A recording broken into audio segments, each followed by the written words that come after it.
Hi, you guys. Hello. How is everybody today? Well, we got How are snow here. you? I'm good. I'm doing great. You are? Yeah. Yeah, we got snow. We got, like, I don't know, what do you think? 3 inches? Yeah? It's not complaining because I know a lot of people got hit a lot harder. But anyway, It's just early. what are we Anyway. talking about today, Ms. Karrasch? Well, we were thinking about talking about kind of it has to do with the anticipating fear. Yeah. Which has to do with reinforcement history, which kind of can be tied into classical conditioning, but in the opposite direction. Yeah. You know, we tend to That's think a of good classical conditioning as good, but classical conditioning, so we think of classical conditioning being it creates all the good emotions, the good feels. But the truth is that it can also create the bad feels and the memory of the bad feels. And so, you know, we've talked about when our learners perform a learned behavior, the emotions that are part of that original learning experience tend to come forward unless we diligently go set about changing them. But oftentimes they can be it can create that feeling, whatever the feeling was, good or bad. So I think to be aware of that, and we're talking a lot of times about, you know, as much as we think about wanting to make it all good feelings, you know, we set out to really try to create good feels when we ask them to do a behavior. We give them a cue for behavior, and that has been classically conditioned. When we ask them to do it, just the cue itself makes it feel like, oh, all the good things, you know. So but it can also predict all the bad things. So a lot of times our crossover horses come in with their own set of reinforcement history, you know, this whole set of things that in their minds have created worry or concern or a reaction or pain or uncertainty or whatever it might be that can trigger a fear response. And so, how do we go about changing that? What do we do? How do we recognize it? And this is, I think, one of the tricks of having, not tricks, but one of the challenges of having a crossover horse is how do you recognize when it's not in a good place? You know, when do you recognize, when do I need to redo this? When do we have to you know, address it and really, and then how do we do that? Because sometimes, and you guys probably remember the story of Addie, and we did just let her smell the saddle pad because she had a bad history with the under saddle parts. We let her smell the saddle pad. We could wipe it all over. We could do all the things. We could raise our hands without the saddle pad. We could fold it up really tiny. But as soon as we raised our hands with the saddle pad, we got the same exact reaction every single time, no matter how much we were working on those pieces. So, you know, you go slower, you go slower, you go slower. But there's a certain point just triggered this old fear over and over again. So she anticipated the fear that would come with that. So we kind of made a decision that what we were going to do is we needed to kind of go there. So we did our due diligence, we did it, but she was just still hanging on to that piece saying no. And she would have said no the rest of her life. So we kind of finally just raised it up, and she went, and then she went, okay, I'm good. And then we reinforced that. So here was the key, that she could come back down immediately after that. But you know, inside, she still had her adrenaline up. She still had her neural pathways that were established in the fear and the pain and everything frightful that stimulated for her. But it got to a point where we kind of just needed to go there. But we would very quickly then reinforce so that we could create a new feeling. But it took a while to kind of finally get through that a little bit, and it meant we had to push her over threshold just the tiniest little bit. But we tried everything else first. You know, we really did through the due diligence. So we're not recommending that you go there first. But it got to a point where we're like, but we are just going to have to kind of let you see that this doesn't predict what you think it's going to predict. And so it's a delicate, and our relationship and having other good things in her world and starting from the place of relaxation and settled were all really key to those things. What do you have there that you have So, notes you wanted to talk about? So I think a lot of times people might label this as like it's become a quote unquote bad habit, and really it goes so much deeper than that. Like what's going on in the brain, and we're not going to get super into what's going on in the brain, but the horse is reacting to a spike in adrenaline, cortisol, things that are helping them to be able to flee if they need to. And it's telling them the past they've needed to, but they haven't been able to. Like in I think of Addie's case, she wasn't able to flee because of she was intact, So, but it's her system getting ready for it. Yeah, and Addie, if you would do the same thing in a different context, so say out in the arena versus because she didn't have any context with being tacked up in the arena, it was always in the cross ties. You had a much different Addie, but yet in the arena you only had the context. I mean, you had the context of people getting on her back, so that was a huge trigger. Like I have video where she just leaped straight up before in the air. Positive reinforcement. Yeah, really. before positive reinforcement, where she would leap straight up in the air if you even bent your knee like an inch. I mean, lifted your leg off the mounting block like an inch to think about getting on. She would be very reactive. But yet, you could tack her up out there versus in the barn, that was a no. And I mean, at first it was full on kicking and whatever. With Shawna here, we have it, we've never really tack her up anymore too much, but we for the most part have it down to where it's just like a flash of an ear back. And then she kind of catches like, herself. Yeah, I'm okay. right. I'm okay. Yeah. Same thing even when a huge trigger for her was her chest. Putting blankets on, and I don't think it was the blanketing process, but it was the touching of the chest, because I know that one thing they did do was they smacked her on the chest a lot with a crop. So even now when I go to adjust it and I'll take the front and push the Velcro so it's tight, against itself, right? And that pushing, sometimes she'll just kind of go like that. She'll wince, like, don't do that. So anyway, these things that have become so classically conditioned, the horse is now not really thinking about it. Right. It's a conditioned response at that point. And so let's just mention some things as examples of what that could be. So like spooking, for example, like that, we take that spooky corner, that area where you're like, oh my goodness, I just cannot seem to help you with this corner, and there's nothing there in the person's eyes, but now they're reacting to something that is not just the environment necessarily. It may now have become a reaction to the spook or the whatever, and a lot of times it's not on purpose. Like, how many times has a horse spooked? Not few, because you're just weird. But traditionally, how many times has a horse spooked and you grab the reins accidentally? You don't want to, but you grab the reins because you're trying to stay on. So then the horse actually starts to become of that hard mouth grab, or that unbalanced seat, or banging with the leg, or whatever the case may be, instead, or your general fear. My human's now erratic than the actual, area that they were spooking at, or the thing that they were spooking at. I'll let you speak now.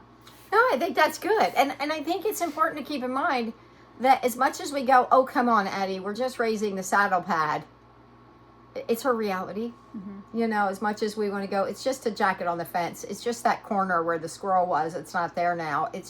But it's their reality, and it's their fear, and it's genuine deep in their soul that this is dangerous. And what's really hard is, let's just take riding, since we were on that topic. It's really hard as a rider to go into that corner and to just have your body completely relaxed and not feel like you want to start eking on the reins a little bit just in case the spook does happen. And that is kind of like telling the horse, oh, look, mommy's scared, or daddy, whatever, is scared. You should be scared too, and your body tenses, probably your breathing changes, your heart rate changes, all those things that we can't probably even. The horse probably tells that better than we could. Yeah. And I think that it is we may or may not recognize it, and are they becoming afraid of us, or are they becoming afraid of reading us? You know what I mean? Or if they saying, my herd mate is saying scary things are about to happen, look alive. Or are they saying, oh no, when my human does that, I pay for that. It hurts me in some way, shape, or form. Mm-hmm. So I think to kind of recognize that and have compassion in those times, to really what your horse is saying as I'm struggling here. So when we see that, to go, okay, I hear it. We take steps back. We take steps back. We take steps back. And until we can try to come at it a little bit slower, to break it down to the smallest steps, So if we feel like, that corner makes us a little weird because we had a spook there last week, on a different horse or whatever it might be, that we maybe have to go, okay, we're moving into that corner. I'm going to reinforce that. That's great. But let's not go all the way in, because I'm not ready for that. And recognizing our own limitations or our own part in this two-way street, this partnership, this communication, to hear them, to have them be heard, and for them to trust us and realize we're not going to go to the scary place. Even with Addie and doing the saddle pad, we broke it down, but it's just that one piece she was just not going to let go of. And so finally, it just, as soon as we lifted and it was over, it was done. That flash was gone, and she was back to going, okay, good, I'm safe again. So we could then condition that, but we did it with empathy and understanding, and created new neural pathways, created a new emotional association, a new reinforcement history, where at first that thing, even though it has a little bit of trigger, a little conditioned response in there of danger, we work on it until it is, and just keep reinforcing it. And it goes through a period where they tolerate it. And I think that's important to recognize. There's going to be a point where we're changing the reinforcement history. We're counter conditioning something. We're rebalancing those scales. So at first, like, I hate the saddle pad lifting. And then finally, we reinforce it, and it's like, okay. And then pretty soon she's like, I can tolerate that. But she doesn't like it yet. And then pretty soon we do it to the point where she's like, saddle pad, love the saddle pad. So as we go through that, there is a point of tolerating it, and to recognize that that's going to be part of it. But when we really complete that counter conditioning and changing those scales, and changing the balance, we begin to create different emotional responses, different emotional experience for them, so that we can have this new neural pathways, this new feeling, these new emotions, these new chemicals being produced. I think what becomes a really tricky challenge then with that advice is, how do we know what is okay to push beyond a tiny bit? Because when you take spook, okay, first of all, we've been talking lately about how when you keep practicing that thing and it's not quite right, you just keep on kind of deepening those neural pathways for that thing, that unwanted behavior. So like if we dip into it and we keep getting that, what would be the steps that people could take to be able to get them to where we can eventually eliminate that? And so and thinking of the spook in general, because I'm thinking about Santino lately, and he had a corner down in the outdoor arena where he's at, the farm he's at right now, that he was a little like, oh boy, the road's down there's a dog, fenced in dog yard, there's always people coming in and out of the house, like stuff going on. So he started to get a little, worried about that. And then we made it easier for him. We backed up. We rode him a little bit more at the other end of the ring, let him so anyway, what would be your advice for how to work through that? And I think first you do need to consider, how you can set them up for success, your antecedent arrangements. What can you do to help ensure a better response? So in the case of Santino, riding him and having and it's also fall, so it's autumn and it's fresh and stuff, and so having him get some of his extra energy out was kind of helpful. So we got to be relaxed and riding and thinking about you and riding versus the whole environment around him, and there's squirrels just flying everywhere in tandem, and Tandem. they're just chasing each other. Yes. You're like, it's kind of a lot. Squirrels are very frisky right now. Oh, yeah, so they And just nuts are flying. yeah yeah, exactly. Anyway, so the so one, starting him off till we get him in a good headspace and relax, because he goes down a little extra, like, ooh, what is happening down here, as a lot of them do, especially this time of year.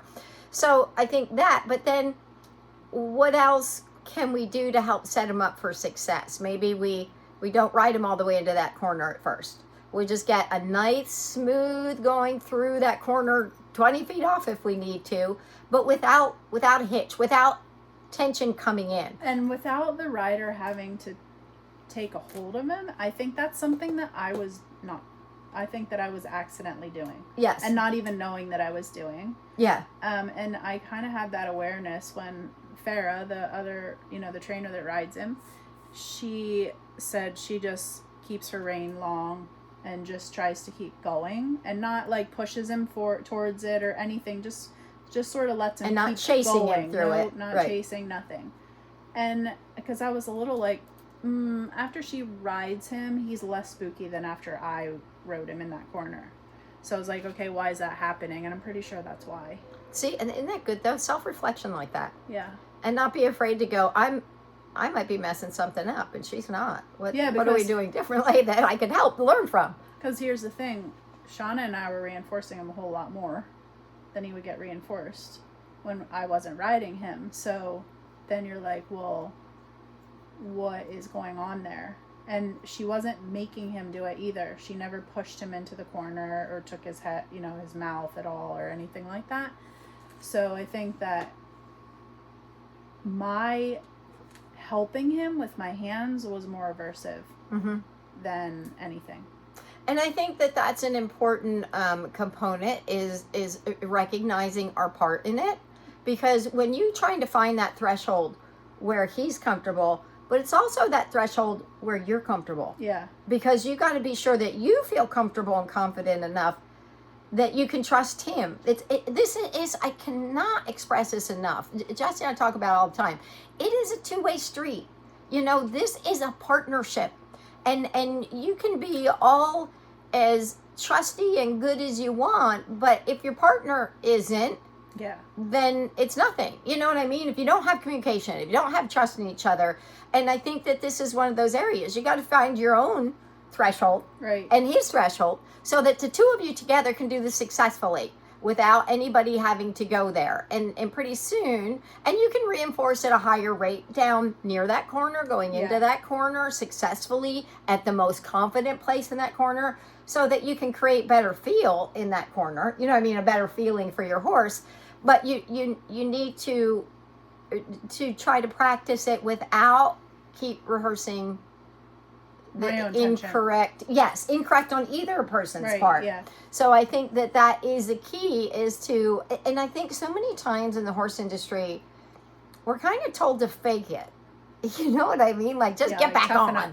Yeah, and even bend him, move him over. Yeah, don't let him get away with that. And that's, all of that vernacular, that talk is not healthy for anybody. It's not constructive. That's not productive. Yes. Before positive reinforcement at all, even before I met you in person, which she doesn't remember, by the way, which is so rude. But anyway, I digress. So like you jump in the hunter, like doing any hunter class, you usually jump a couple rounds, 2 or 3. And then at the end you have a hack class. So you're walk, trot, cantering, and then they have you reverse and you walk, trot, canter.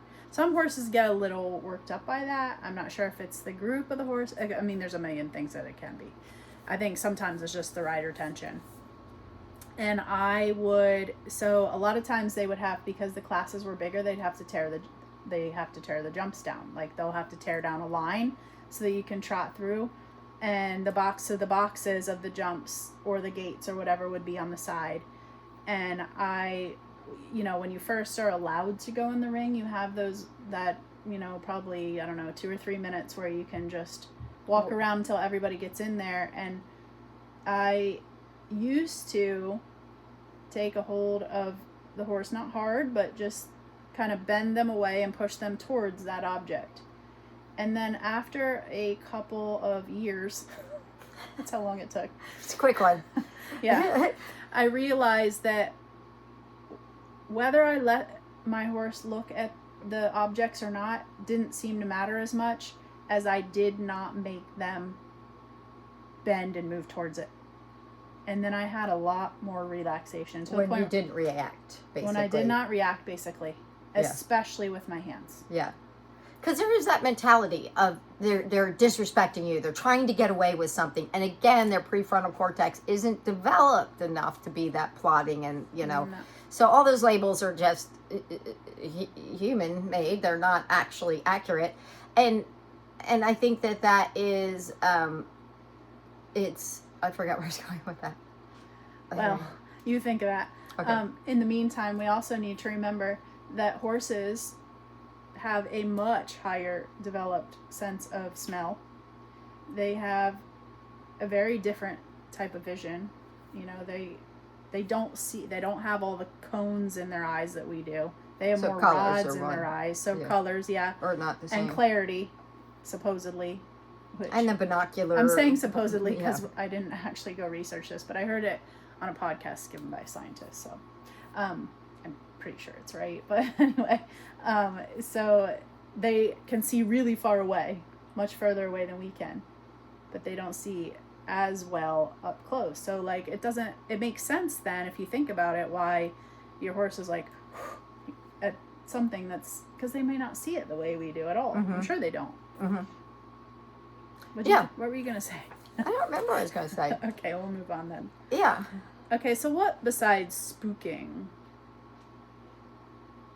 can turn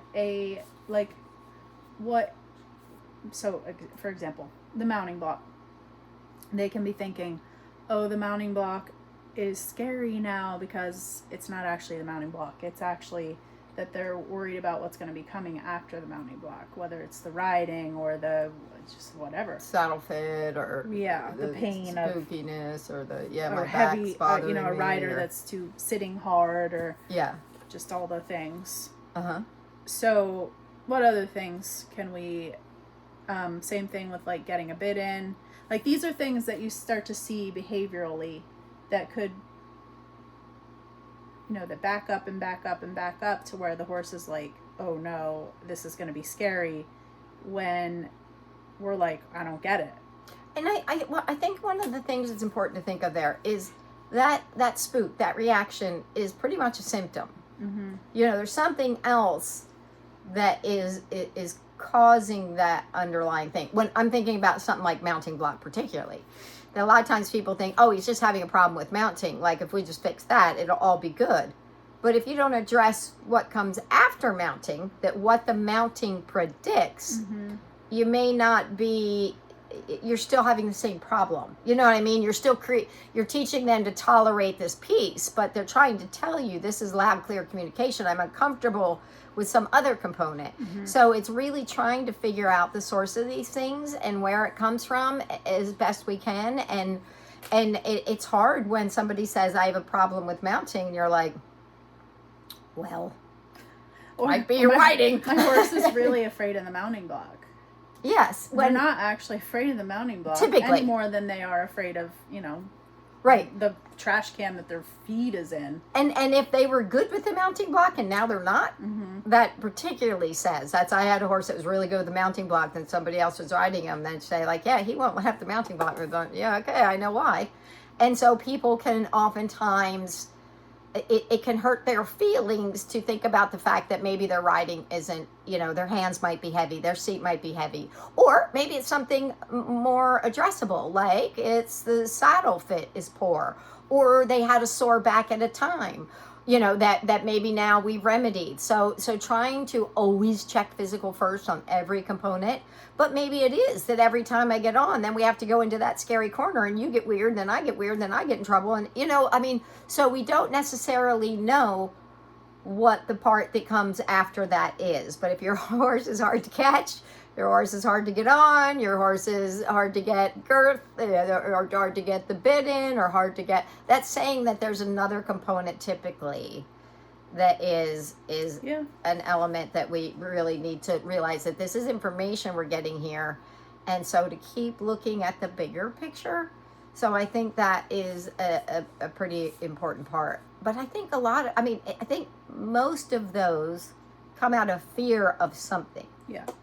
Whether it's fear of the unknown and the spookiness, or it's fear of the other horses coming out behind them or coming at them, or is fear of the pain of the saddle fit, or the pain of the bit in the horse's hand, or the human's hands, or the, who knows what, really. So I think that we're always going out on the trail, and the trail's just too much, and I can't, it's stimulus, and I feel unsafe, and so I think those pieces are really important to recognize. And also things like the horses that speed up. Mm-hmm. How many times have people said, oh, he loves jumping. Once he starts, you can't get him to stop. Or my horse is great out on the trail. He loves that. Maybe not. That being super bright on the trail may not be because they're super relaxed and enjoying it. It might be, but there's a lot of times where it's actually not. So, and those are just examples of what they may or may not be. So I think as we can kind of begin to recognize the fear of that. Yeah, and that makes me think when you say that, how some people are like, oh, one person might interpret it like, oh, my horse loves trail rides. He's so, amped up and he gets going and whatever. And then they might also assume that my horse hates ring work because they're not listless or whatever. And that might be because they're actually super relaxed. Now, it may be because they're totally bored.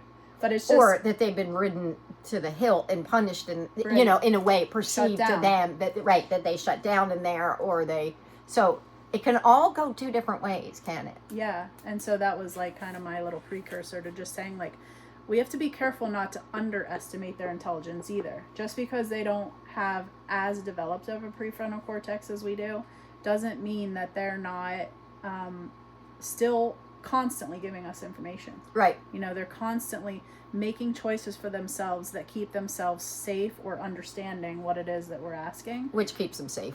Yeah. And I think, by and large, and I know you do too, that horses really want to please us. Yeah. They really want to get the answer right. It's when they don't have clarity that things tend to go awry. And AWRY. And I think that one of the things that's important to keep in mind is there's times that horses want to please us because we do positive reinforcement and it's a great relationship. But there's more times than not that they want to please us to keep themselves out of trouble. Mm-hmm. And I think that can be overestimated by people, like, oh, he loves it, we're great, and sometimes I kind of think not everybody really stops to recognize the emotions overall. So just think of that. It's and in fairness, people haven't been taught to either. No, they haven't. And one of the first places that I feel like I got this information from you, and to start really honing in on it, is the target. And just going to clinics and seeing horse after horse. Some of them are very bold and they're just like all in it. And then some of them all of a sudden are like, I don't know where that target is. And it looks like they don't know where the target is. Or they just don't like it. Or they don't, and it's not. They actually have a little fear of the target. Or a little fear of the target, or a little fear of getting the wrong answer. Because sometimes a lot of horses have been corrected if they get the wrong answer. Because by and large, what do? We say, don't do anything until we tell you what to do. And so knowing the answer is how they keep themselves safe. So not knowing the answer can be quite, worrisome for them. That uncertainty, that lack of clarity. So sometimes even then they're like, I'm just going to act like it's not there, so I don't have to. It can be a learned helplessness, Mm-hmm. And so recognizing that. And somebody, was saying something, I wish I remembered what it was. They were saying, this could be this, this is this, this is this. And you're like, but here's the interesting thing. It might be that, and that was the right thing to do, or it might be the complete opposite. Yeah. And the opposite thing might be the right thing to do. And so it's not, and as much as people want to give a flat answer on things, it is not. because they can be thinking something. It can be like when you say, okay, we're introducing two horses to each other. So we're going to put them on the opposite side of a fence. Okay, that's great. And you watch their behavior, and sometimes those horses are really nasty to each other over across a fence. But then when you... False bravado, that's called. Yeah, so then you take the fence down, they're like, hello.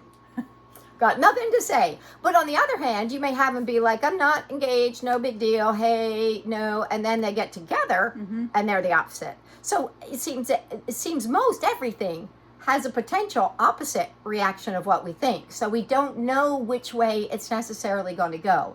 So all we can do is try to kind of evaluate, and what tells us is their behavior. So we got to do it in smaller steps. You don't just go put them all together and think, good, hope that worked out. But you try to find the smaller steps, but recognizing that what may work great for another horse may be the complete opposite for a different horse. And this is where, if anybody says there's a recipe book, or I'm going to tell you do it this many times, or you do it that, it does not work like that. It is a study of one. They're all individuals, and our job is to sit and go, okay, here we go. This is my learner right here, and I need to watch them very carefully for what they're telling me, what they're communicating. If I try this, do I get more of this? And so you do it at the smallest levels. Right. And look for those small increments of leaning in the right direction of what we're looking for. So if you think about a horse getting introduced to having a bath, is a kind of a good example, because a lot of times there's different components of that they don't like. It might be the sound. Are you doing it in a wash bay and it sounds echoey? Is it that like seeing the water bounce off the walls? Or if they're outside, is it the snake that runs along the ground of the hose? Yes. Or is it are you using water that's too cold? Yeah. My horses here. Or is it the tickly down as the water runs down their legs, know, and onto their belly? Or is it, it's so many. Or is it the location of the wash stall, that it's further from the other horses, and now they just feel a little separation anxiety with a little heightened, adrenaline. And so there's many, many pieces that may or may not be affecting that individual. So I think it's interesting to figure those pieces out. Yeah. So that's basically it, I think. Yeah. And just recognizing that your horse brings with it its own reinforcement history. We should probably just, touch on what we could do about that. Yes. And so as we recognize it, we want to go in the small steps, the small increments, because really technically what we're doing at that point, systematic desensitization and counter conditioning. Oftentimes it's systematic desensitization, because they probably have a heightened response, trigger, fear, worry. Something is aversive probably to them. Whether it is the potential of too many hands because I might get corrected in that corner, or too much, too heavy handed, or too much, or it's whatever it might be. So as they're looking to it's probably got an aversive nature. So what we want to do is back out of there, but probably at that point, I'm going to go back to their original example, going into the corner, is as you're going into the corner, they may feel a little like, okay, so we're going to turn before they even get to that place, but probably their adrenaline starts building before they let you know. So as you're going... And if it has backed all the way up to even your mounting, that sometimes we might even have to go back there. Maybe it doesn't need to be for a very long time, but sometimes it just does. Yes. So you want to go back to the place where we can get there to get them regulated, to get them out of that sympathetic nervous system, to get them out of fight or flight, get them back to like, okay, I'm feeling safe with my world, and build that, and then very, very, very small increments, only moving forward once they're solid at the step they're at. Solid. It's not like, okay, we did 4 circles, and on the 4th circle he was better, so I'm moving up. I want to see 4 more circles without any reaction before I'm going to ask my guy to move closer. So the other day we were saying that if we could give it a formula, which we don't like formulas, but if someone really needed to have a formula, maybe you could consider, and every horse is going to be different, doing it like 3 times. And if it's really good and solid those 3 times, then maybe you could add a step. Tiny step. And if And if it's not, then that tells you that it's time to go back and make it more clear. And once you've kind of stepped over into the, okay, maybe it's not, you probably have to step back further. Right. Because So it's, you it's kind better of, once if you get no, you tend to get more no, more it's suspicion. better if you just don't go there. Go slow and predictable. And that's why Shawna always says, and has said for 47 years, that slow down, you'll go faster. And when you say slow, I think people get all cringy, like, oh my gosh, this is going to take forever. Well, if you want to keep on pushing, then the chances are that you're going to have to go back and undo something at some point, and that's going to take twice as long. Yeah. And it actually doesn't, if you kind of stay that route, things actually go far faster. That's exactly it. Santino learned how to kind of, well, to have good biomechanics and kind of, quote unquote, come on the bit on the reverse round pen with no saddle, no rider, no nothing. Right, no equipment. So that by the time it was time to ride him, he was just like, this is how I go, I have the muscles. Yeah. And so I think that's it. And the more you get them to be a problem solver and to have a little resilience, because the truth is, we don't want to have fragile flowers that, we change one thing and they're like, I can't do it. We want to be like, you know what? I think it's all going to be good. As the more we move through that and get more of that generalization, more of that comfortable with shifts in context, the stronger they are moving forward. So then they kind of go, yeah, okay. And they just move forward in a nice, comfortable way, which means we then begin to make progress because we're building this on confidence and safety, this sense of emotional safety versus continuing to trigger the worries. So if you're not sure how to start, maybe consider writing it down. Like, write down what your goal is. If it's just, let's just say we have a spooky corner in the arena, and what would be the goals to the smallest steps possible that that you could get really solid, and practice that and work your way towards it. But remember too that if it's going well and you take a step, remember to take a step back. Because just build it pretty in. soon they will predictably know that, oh, I know we're going there. I know this is going to get harder and harder and harder. Versus, just like Shawna talks about with the crossword puzzles, you have, the day that's hard, the day it progressively gets harder. It gives through me the week. confidence the day it's easier. Yeah. And you're letting them out of that. There's inherent stress in learning. So. Crowd cheering. I'm so good at this. The what? Crowd cheering. Yes, I thought. That's what she does. Yeah. When no one's around. I'm so good at this. Yes, that's what I do. That's what I have to do when you guys aren't around. So go back to those comfortable places, and here is the thing. Training just doesn't go. It goes.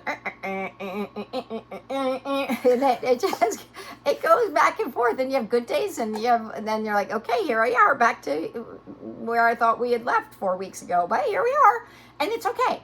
It's going to keep going forward. It just means you need to slow down there for a moment and meet them where they are for that day, help them through that, and that does a lot to building the confidence. But in the long run, you get a horse who moves faster and faster through it because you have that baseline comfort and curiosity. But also remembering that variety is also very strengthening. So if we're always super predictable in the exact thing, then it gets kind of, that to have it be all of a sudden an early bridge saying good attitude, I like that. It's really empowering and emboldening for them. And that's really important part. All right. Well, that was your little... Thank you, everybody. For today. Yes, thank you for joining us. And we will be seeing you soon. Bye.